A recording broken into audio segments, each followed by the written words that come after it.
நாட்டு வைத்தியத்தில் நிறையா வந்து இந்த முட்டி வலி அதுக்கெல்லாம் பார்த்திங்கன்னா ஹெவி மெட்டல்ஸ் யூஸ் பண்ணுறாங்க. அந்த மாதிரி பொருட்கள் நிறையா நாள் சாப்பிட்டுட்டு இருந்தாலோ, இல்லை வலி நிவாரண மாத்திரைகள் 10 வருஷம் 15 வருஷம் கண்டினியூஸாக அவுட் ஆஃப் தி கவுண்டரில் போய் நேராக போய் வாங்கிட்டு வந்து சாப்பிட்டாங்க வலி மாத்திரை, இதெல்லாம் கிட்னியை பாதிக்கப்படும்.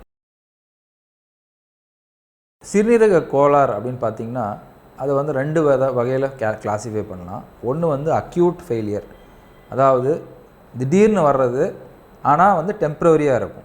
அது வந்து கண்டினியூஸாக கிட்னி ஃபெயிலியர்லேயே இருக்க வேண்டியதில்லை பேஷண்ட்டு. இது பேர் அக்யூட் ரீனல் ஃபெயிலியர்னு சொல்லுவோம்.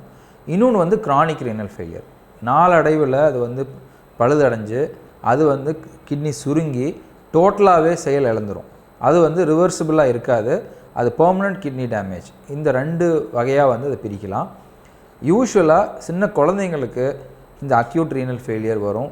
அதுக்கான காரணங்கள் அப்படின்னு பார்த்திங்கன்னா நிறைய ஆட்டோ இம்யூன் டிசீஸ், அதாவது உடம்புல இருக்கிற எதிர்ப்பு சக்தியே வந்து நம்மளை வந்து கிட்னியை வந்து அடிக்கிறது.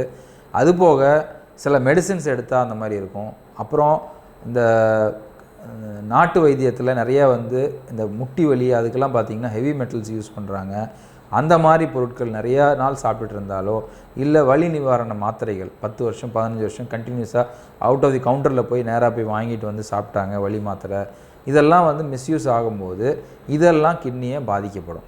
இது வந்து அக்யூட் ரீனல் ஃபெயிலியர் வர்றதுக்கான காரணங்கள். கிரானிக் ரீனல் ஃபெயிலியர் அப்படின்னு நான் ஏற்கனவே சொன்னது, அதுக்கான மெயின் காரணமே வந்து சர்க்கரை நோய் தான்.